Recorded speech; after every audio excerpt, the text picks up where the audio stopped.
Okay, so thanks for coming today. I was asked to give a talk about startup ecosystems, and I was a little worried because, oh my gosh, there's so much to be said about the startup ecosystem, and there's so many things that go into Silicon Valley, and I finally said, you know what? Why don't I do this? Why don't I focus on the things about Silicon Valley that folks in any geography can actually apply? So that's what I've got today. The fundamental fact is you can't replicate Silicon Valley. A lot of people like to. I went in and I started writing in Silicon Valley of, and as you can see, as far as I can tell, every single possible geography wants to have its own Silicon Valley. But the problem is that Silicon Valley is Silicon Valley because it has 70 years of history behind it. This all goes back to when Bill Hewlett and David Packard were starting Hewlett-Packard in the famous garage in Palo Alto in the 1940s. And gosh, you know, if we want to replicate Silicon Valley in 18 months, that's going to be difficult. So there are things about Silicon Valley that are just hard to make happen. The 70 years of history, the particular weather, the presence of Stanford University and Berkeley as major research universities in this area, the fact that 70% of the world's capital sits in one street in Menlo Park. So these are things that you can't easily replicate, but there are things that you can.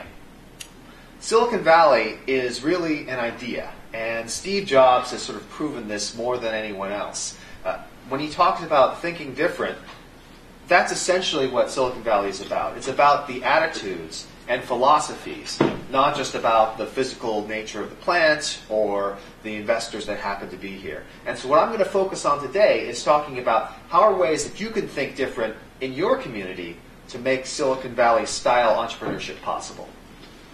So the most important lesson is that entrepreneurs are the essential element in the ecosystem. I sort of sat back and said, what is the most important thing here? What is the thing that you cannot do without? And ultimately, it's all about the entrepreneurs. And the reason is, we'll flip to the next slide, the rest of us are just service providers. Entrepreneurs don't necessarily feel that. They think to themselves, gosh, I have to go up to the venture capitalists on bended knee, wait around in their office because they're never on time, and then kiss their ring when I beg them for their money. And so it's hard to think of venture capitalists and investors as service providers, but they really are. If you think about it, we're all just providing services. Next slide. So, actually, back up one. I thought I had another slide in there. The rest of us are all just service providers. If you think about it, you know, we think of classically service providers like an accounting firm or a law firm. Those are absolutely service providers. But employees are a service provider as well. What they're providing is labor as a service. Investors are service providers. We're providing capital as a service because ultimately, if there were no entrepreneurs, investors would have absolutely no role. So the reason that it's really important to emphasize entrepreneurs is that entrepreneurship isn't economically rational. All the people who are entrepreneurs, which includes most of the people in this room apparently, you're fundamentally pursuing an activity that is economically irrational. The numbers, even in Silicon Valley, are stacked against you in a wild way. Out of every 1,000 companies that seek angel funding, only 6 make money for investors. Another truism is that 1/10 of companies that seek funding will receive it. 1/10 of those companies that receive venture capital funding will actually be successful, i.e. return a significant amount of money to investors. So if you multiply those out, you very quickly get to a state where failure is the default for 99% of the time. And in fact, Noam Wasserman, who's a professor at Harvard Business School, conducted an extensive study of entrepreneurs that showed that the monetary return on entrepreneurship, the average monetary return, actually lagged working in corporate America. So given all these things, why do entrepreneurs do this? Well, that's a good question. The reason why entrepreneurs do this is because fundamentally they are gamblers. They are risk seekers. They see the value of the upside as opposed to concentrating on the downside. And this is important. This actually explains why entrepreneurs do worse economically, because the entrepreneurs don't have option value. When I was at Harvard Business School, Bill Salmon was my professor for entrepreneurial finance. And he explained to me that venture capital is all about poker. Now, what he meant by that is that when you're playing poker, I'm not a poker player, so anybody who is a poker player, correct me if I'm wrong, but when I'm playing poker, you have a number of cards that are laid face down. And in each round, you place bets, and then you turn over another card. And he said that is essentially the value that venture capital brings. Venture capital is paying an incremental amount to turn over the next card. So it's not like when you have an idea, the venture capitalist says, how much money you're going to need to get public? 35 million? Sounds great. Here's 35 million. Instead, the venture capitalists get their returns by being able to say, all right, here's $1 million. Oh, that worked out. Here's $5 million. Oh, that worked out. Here's $25 million. So the option value is where all the value comes from, by being able to cut the losers and double down on the winners. Now, the problem is entrepreneurs don't have option value. As far as I know, in this country, it is impossible for you to own 200% of a company. Right, let's say you're an entrepreneur. You start a company. It seems to be successful. Great, let me double down. Let me increase my 100% stake to 200%. Doesn't work that way. So again, entrepreneurs are pursuing an economically irrational course that doesn't give them the same value that all the rest of the members of the community have. Wow, that's pretty amazing. So that leads into lesson 2, which is to make it really easy for entrepreneurs to start companies before they wise up to this situation. So this is a cartoon from Hugh MacLeod, who cartoons at Gaping Void. He draws cartoons in the backs of business cards. And as he put it, entrepreneurs don't need money. Entrepreneurs need blood. Essentially, entrepreneurship is an irrational activity that people go into because they can't imagine doing anything else. And if we have people who are so good as to be willing to sacrifice their own happiness, their own financial well-being in order to make our ecosystem better, we got to do everything we can to help them out.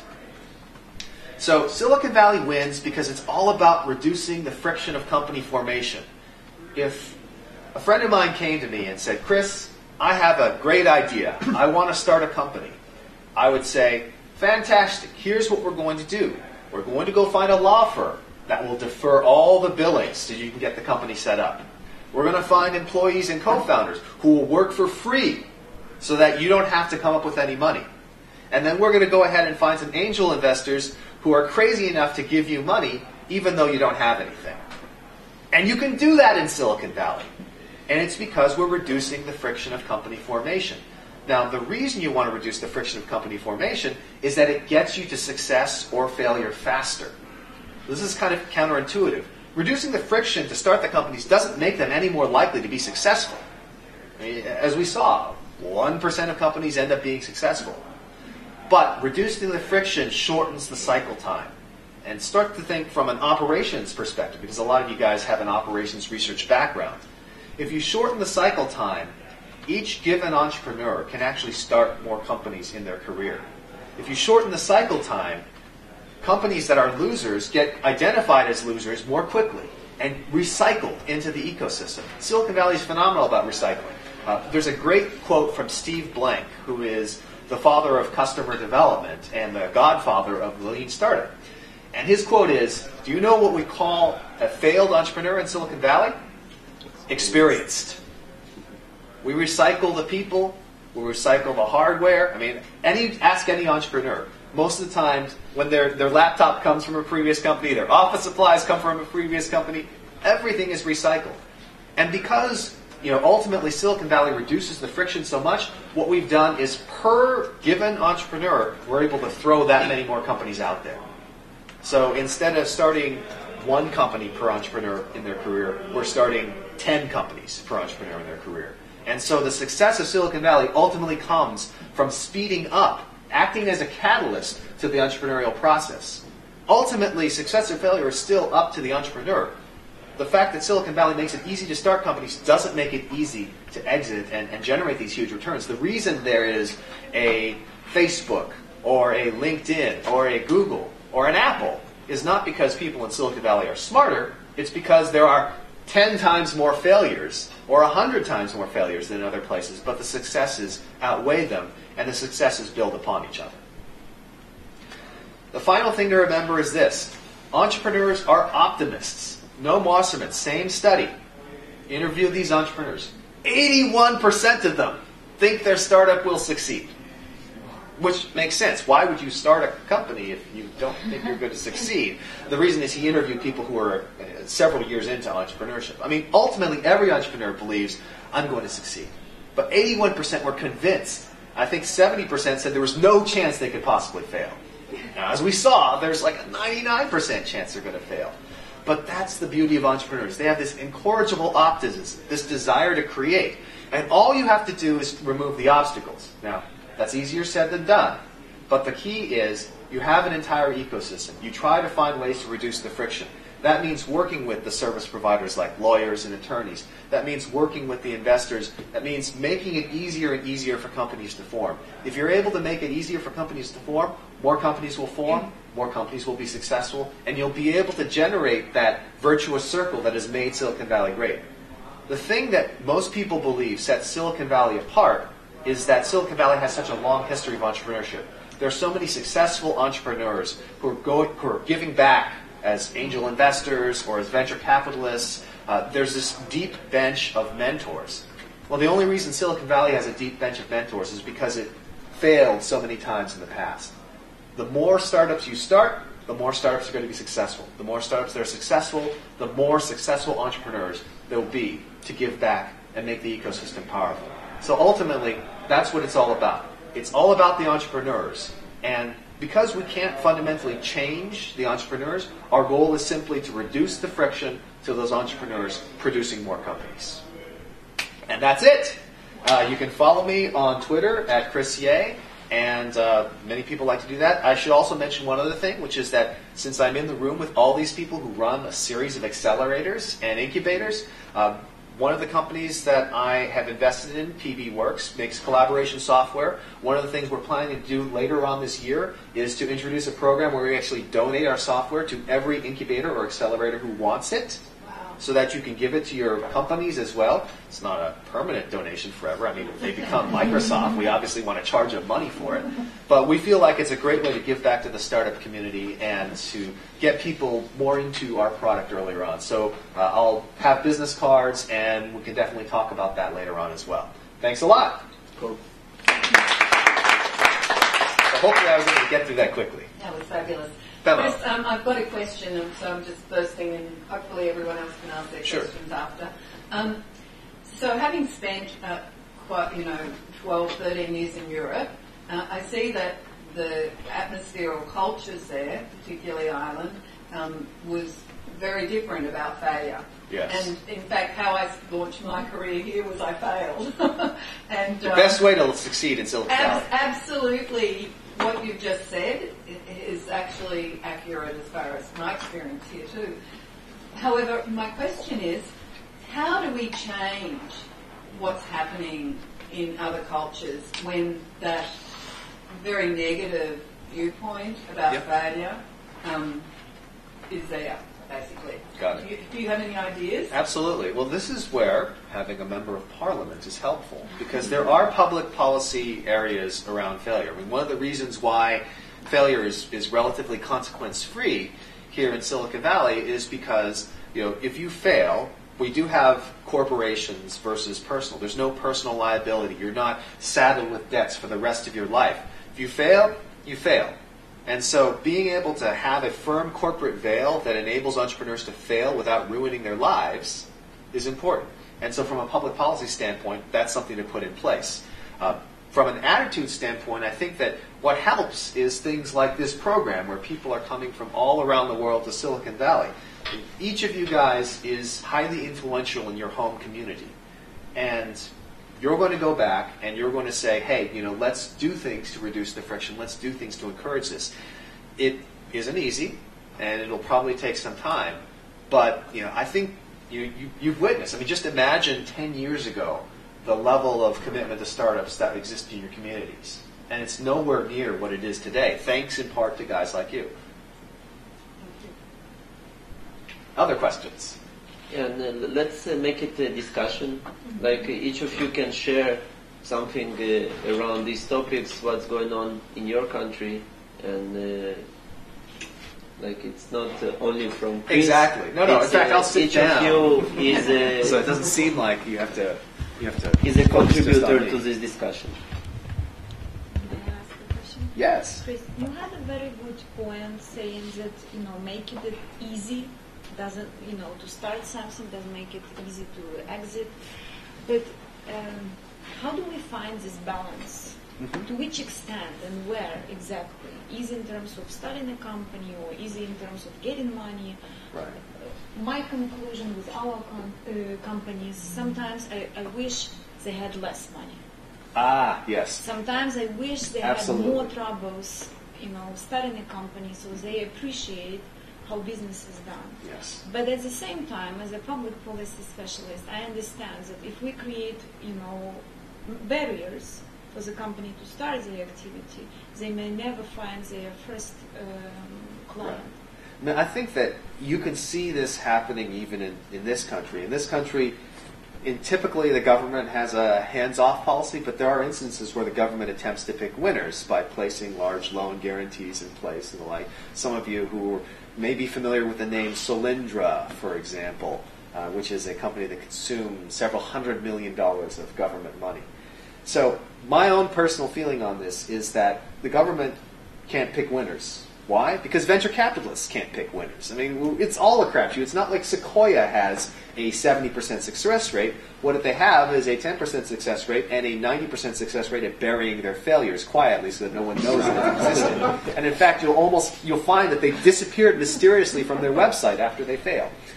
So I think you're absolutely right. The answer is not, from a policy standpoint, to sort of funnel large amounts of capital into a chosen few startups.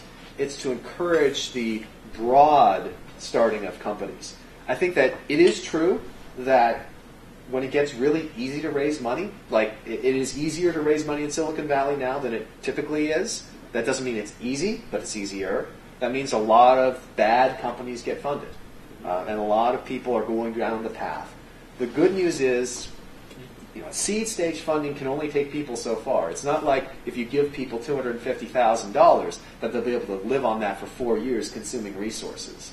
The answer is to keep the bet small so that even if they go wrong, it doesn't cause as many problems, and so that they're forced to face up to the facts of success or failure sooner.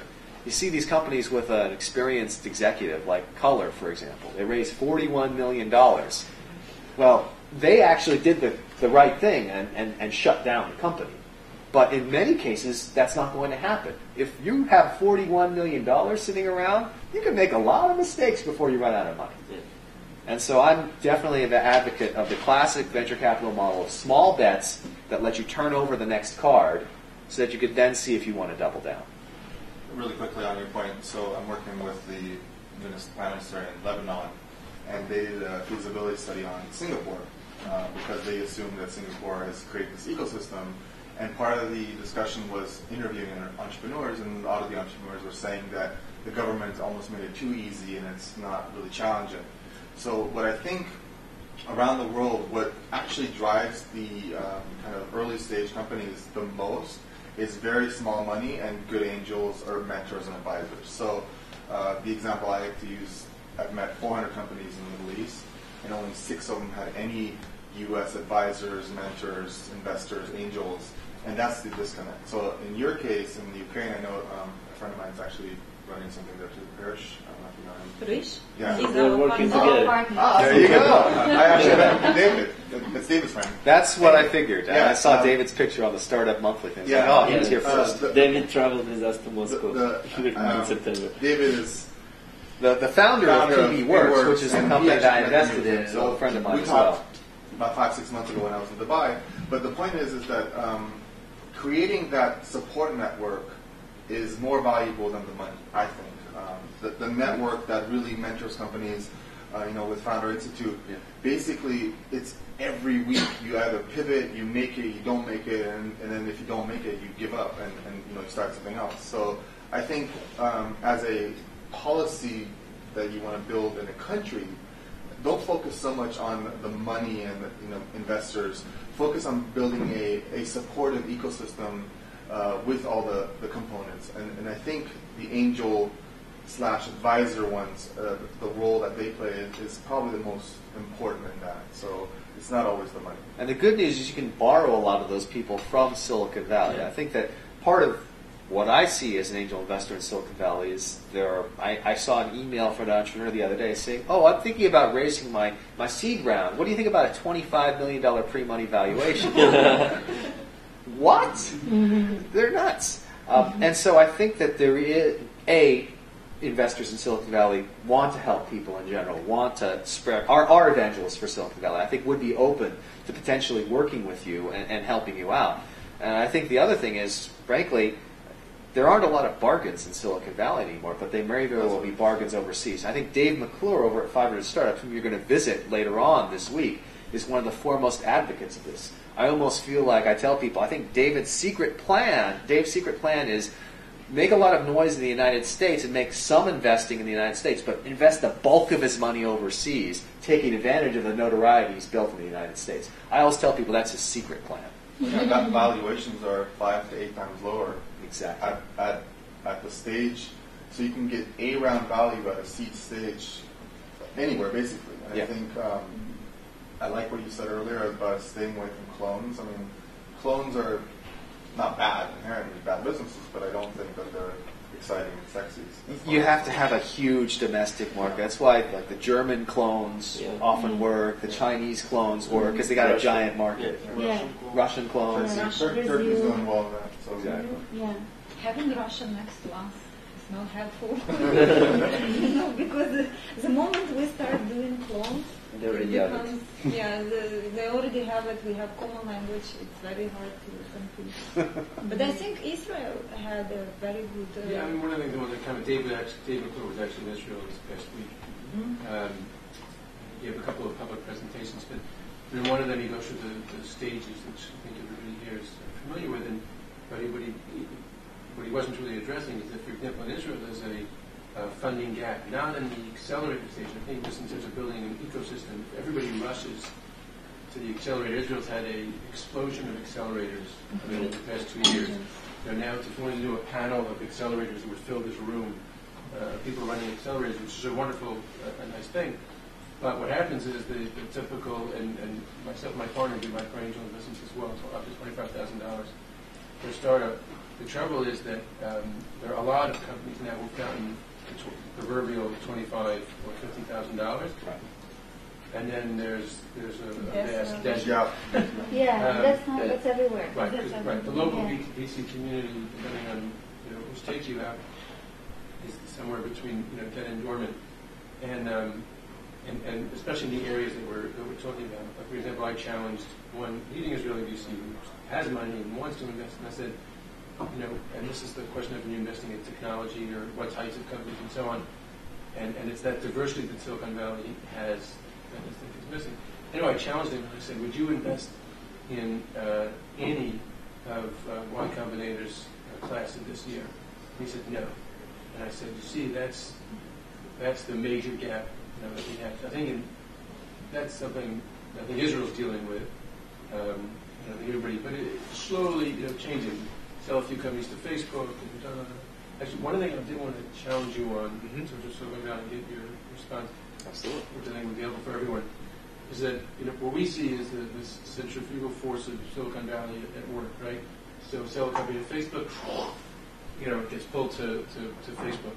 Now, yes, Google and to a lesser degree, we set up some local operations, but it still is, in terms of an exit play. For entrepreneurs and for anybody investing in them, the ones who get acquired are the ones who have the connections to the upper management or board people at Google, Facebook, And it is that is the dual-edged sword of bringing Silicon Valley to your community. I mean, Silicon Valley is successful because it steals brains from everywhere else in the world. It steals companies from everywhere else in the world, and it's no surprise. I mean, one of the reasons why a program like Y Combinator or any of these other programs is successful is because the smartest people from all around the world come here, and they participate in the program, and then many of them don't end up leaving. I went to Stanford as an undergraduate. There were many people at Stanford who came from the East Coast, different places, maybe a little colder, not quite as pleasant. Very few of them went back. And so it is a danger, but I think it's something that you kind of have to go through. At least some of the people will decide, you know what, I want to return back to the community and give back. Some of them are not. Some of them are going to say, you know what, I'm going to set up shop in Atherton and just enjoy life.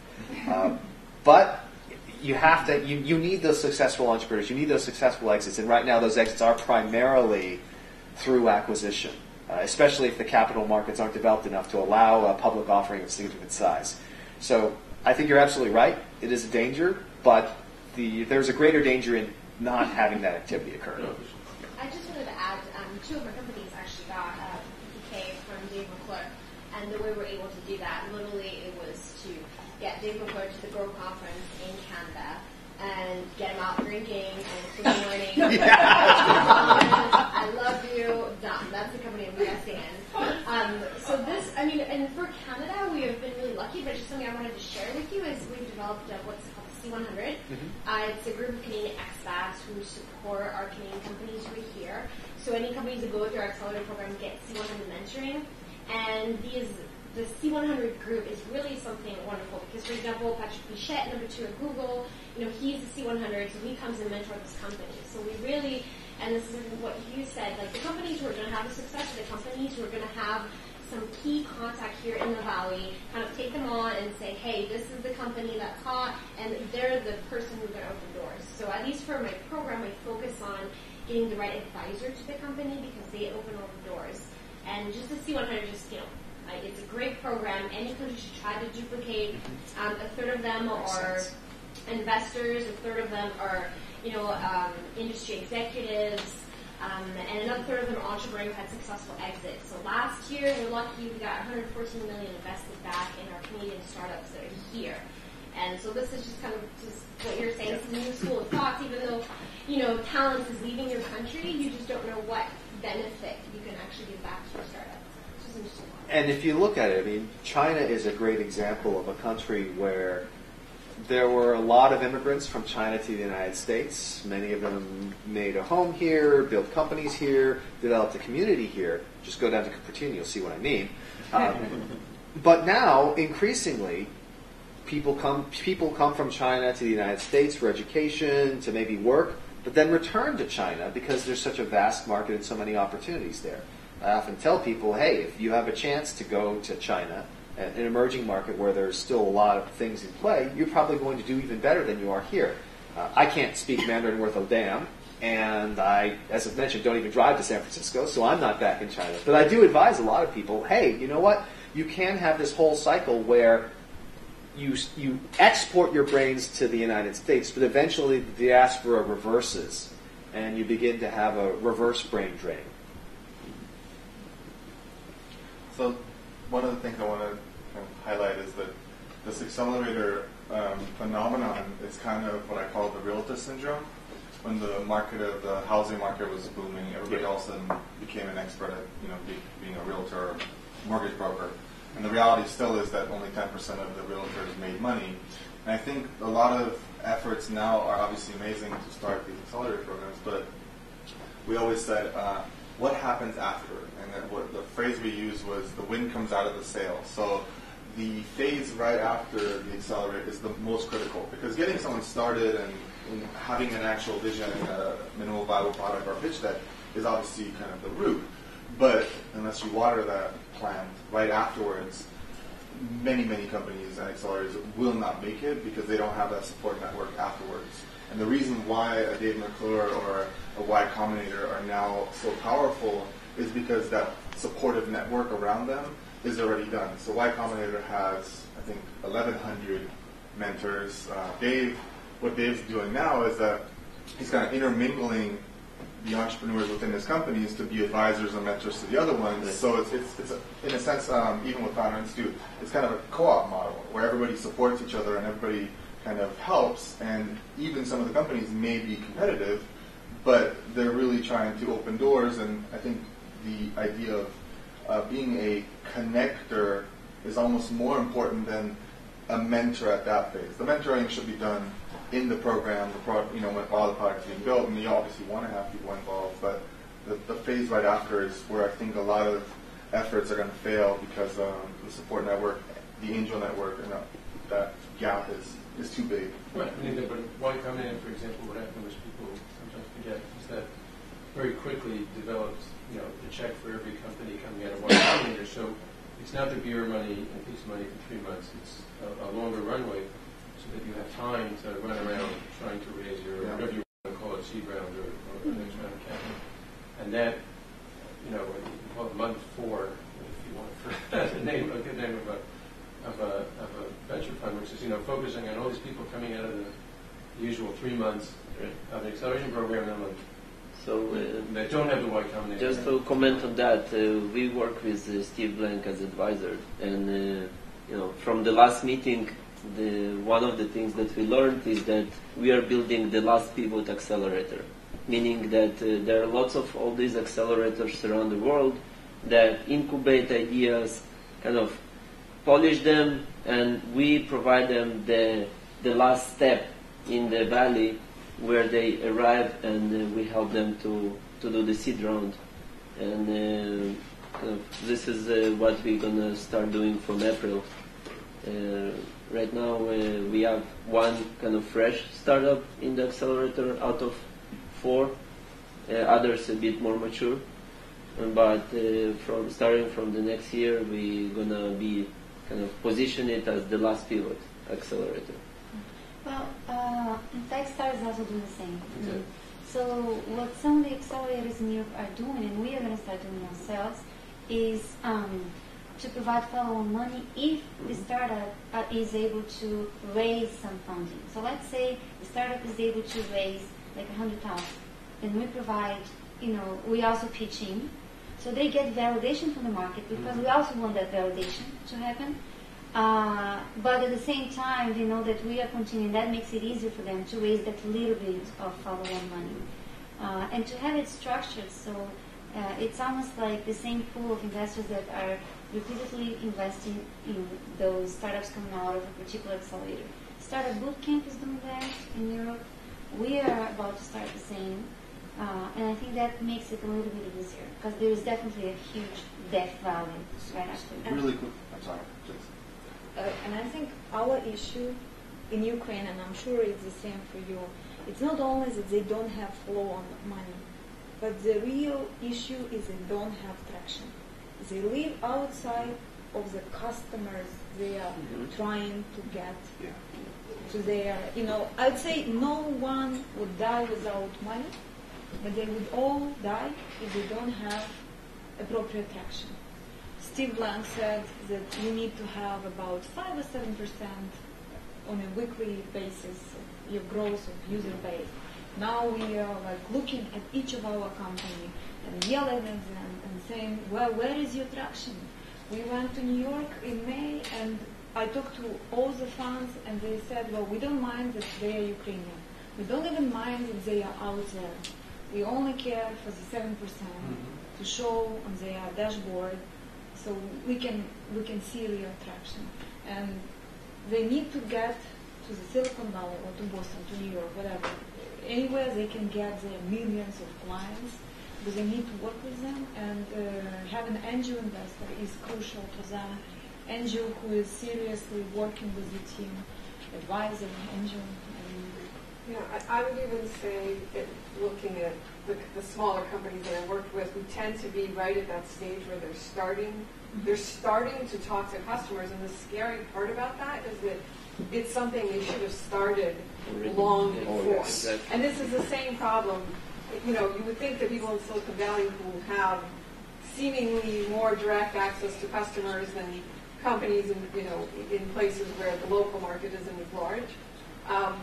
It's the same problem, right? So I would almost say if I was running an incubator or, an accelerator or a month 4 kind of, my first requirement would be how many customers, okay, you don't have a product yet, how many customers have you had conversations with? Yeah. Actual real customers. And I mean, if it takes putting them on a plane and forcing them to go, this is epidemic. Yeah, but we follow the lean startup approach, and you can't go remote without that customer development. It's embedded into the incubation program that you need to measure, iterate. So but they interview wrong people. If they target U.S. market, they interview people in Ukraine. They don't get the right people. No, they go. No, but these people might be in a mall if you are creating fashion app. and you must be in the mall in Westfield, and Well, you absolutely cannot do there's a it from disadvantage. Ukraine. Yeah, there's absolutely a disadvantage of being, away, and that's why we're also looking into having that base in the U.S. That they can Maybe come. we can collaborate, all of us, and create some short, like 2 weeks program that they are coming and doing customer development, then they're going back and building. I don't know. 2 weeks is. Or- Customer development is something you need to do every week. I know, but Yeah. it's impossible to do it track from the there. 7%. I And, think so what you mentioned about kind of matching funds is obviously great. The problem is that the biggest hurdle or the biggest inefficiency in this whole thing isn't the product, the company, it's the fundraising. So the fundraising takes up a lot of time, it's very inefficient, and to be honest, it's ultimately based on one real thing. It's based on relationships. And the reason why Jakob was saying basically the guaranteed money that Y Combinator's company get is that in reality they only they buy themselves more time where they don't have to go out and fundraise, and then automatically, one of the mentors that's already connected happens to know the so-and-so here who, or the investor here who invests in this vertical. He makes one phone call, because the reality is, like Chris was saying, it is playing poker. 90% of the time when you're talking to an investor, he may be knowledgeable, but he's not an expert at what you're doing, and he might have a gut feeling. And the way these deals happen is that he calls someone that he's done a deal with before and says, hey, there's a kid in here, and he's onto something, he seems kind of crazy enough to do it, and I have a gut feeling. And kind of like what I think Dave, the reason why he's good, he's gut feeling on the spot, done. And then again, what's $50,000? Nothing. It's the network. So what I would say for you guys, as far as the matching funds, try to eliminate the part of where the companies waste a bunch of time trying to raise money in a very difficult money raising market. So I would assume that it's pretty time consuming even to raise small amounts of money. So try to figure out that gap or bridge that gap and buy them a little bit more time based on maybe milestones or maybe doing customer discussions or whatever it is. Like, give them really aggressive milestones where they have to meet those, and based on that, give them small chunks of money, not based on them having gotten other investors involved. Because that process, I think 90% of companies fail because that process is the most inefficient kind of bullshit thing that you have to go through, and deep down you're struggling. Like, I know I'm on something. I built something incredible, and you're trying to prove something without customer traction, without a product that's live, and it's really just gut feeling and relationship. That's all it is. But here's the problem. Even in Silicon Valley, I tell people all the time, go out and get some traction. You don't want to have to spend all your time job-owning people and convincing them that you've built something great. You want to just point and say, look, the evidence is there. And I find that when companies have traction, it's very easy for them to raise money. And when they don't have traction, it's very hard, even if they know the investors. Investors, I mean, we like people, but we'll invest in... Liking allows us to say, okay, I'll give you a little bit of money for super seed round just to figure out what you're doing. And I did that with David's most recent company. He said, hey, I'm raising just a little bit from my friends. I'm like, okay, I'm in. But that doesn't get you to the point of, okay, now we're doing $1 million round. If you're doing $1 million round, you better have real traction. Because otherwise you're going to spend 6 months trying to find someone to say yes and failing.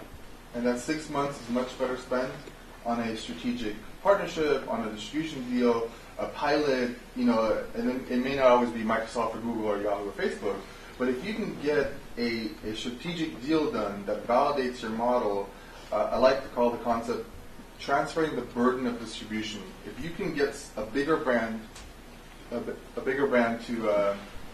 help you kind of get to the market, that's more valuable than money, I think. So creating those bridges. On that point, we're just going to wind up now. Do you have any further points? No, to I make, think Chris? I think that it's been very enjoyable. Glad to meet you guys. I have plenty of business cards if you want to get in touch with me. I always warn everyone that I'm so busy that it usually takes me a long time to get back in touch, but I do want to reach out to you guys. So